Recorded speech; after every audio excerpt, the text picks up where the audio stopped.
Thanks for joining us on NewsNation Rush Hour. I'm Nichole Berlie, and we are just over a month into 2023, but all eyes already on 2024.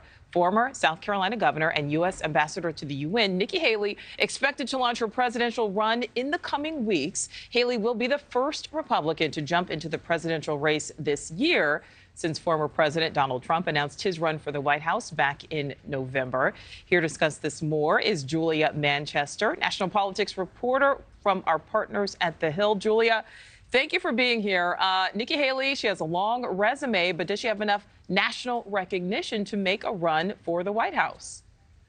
You know, that's a good question, Nichole. In fact, we see that Nikki Haley isn't the only former governor or someone with governor on their resume who is potentially running for this seat. She obviously announced today, and we know that Governor Glenn Youngkin of Virginia, former Governor Asa Hutchinson of Arkansas have all been floated for this position. Obviously, Governor Ron DeSantis of Florida, someone who is very much seen as an heir apparent to Trump in the case that he does not win the primary. So, you know, she has a very strong record in South Carolina. Nikki Haley, she served 2 terms, was a very popular Republican governor. And then, of course, during the Trump administration, she served as the U.S. ambassador to the United Nations. So she certainly has a national profile with those of us who work in politics and the media and various political circles.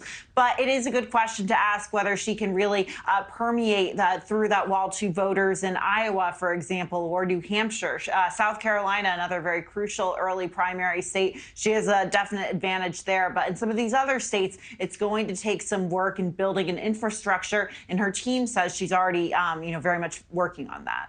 All right. Well, Julia, there's an interesting poll from YouGov from 2 weeks ago. It shows signs of some bipartisan support. 25% of Democrats say they have a, quote, favorable opinion of Nikki Haley. Is she a viable option for voters maybe looking for an alternative to Donald Trump or Joe Biden? She could be, but I think the question really lies with Republican primary voters. And in those polls, we see that she's not polling nearly as high as a Governor DeSantis, for example. She continues to poll in those single digits. However, her team would say, look, it's still so early on and, there's more people to jump in the race, and the more people who are in the race, that could shift around some dynamics. So we'll have to see how this rollout goes. But a lot of this lies with Republican primary voters. And right now, former President Trump in most polls leads among Republican primary voters. Granted, before today, he was the only Republican to be running in 2024. Followed by him is Ron DeSantis. And Ron DeSantis is seen as someone who's very much the future of the Republican Party. Look, Florida right now is very much the center of the Republican universe. He's at the helm of the state of Florida, so that's an advantage on his side. So right now with Republican primary voters, her numbers are low, but it's still incredibly early. All right.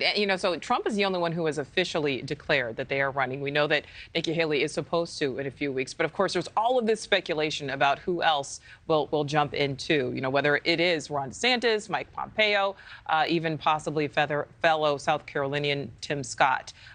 Any signs on who will actually throw their hat in? So for DeSantis and Youngkin, the governors of Florida and Virginia, I would say that in terms of when they announce, if they announce, and it seems that DeSantis at least is certainly moving in that direction, I would pay attention to when the state legislative sessions in those states wrap up. Then they'll be more freed up to do some campaigning, some announcing. Mike Pompeo on a book tour right now, clearly definitely a way to get publicity ahead of some sort of an announcement. Asa Hutchinson, the former governor of Arkansas, he's done a lot of interviews recently saying it's certainly something he's thinking about. And we know that Tim Scott, like you said, another South Carolinian like Nikki Haley, is headed to Iowa later this week for the Polk County GOP's annual Lincoln Dinner. That's a dinner that a lot of potential Republican presidential candidates in past elections normally visit to test the waters in that state. And then there's, of course, Larry Hogan in Maryland, the former governor there. He's someone who has said that he is thinking about this, but he would be in a different lane. He is very much in that never Trump lane. And it's a good question as to whether someone like a Hogan, who is a very strong Trump critic, could survive in a Republican primary. All right.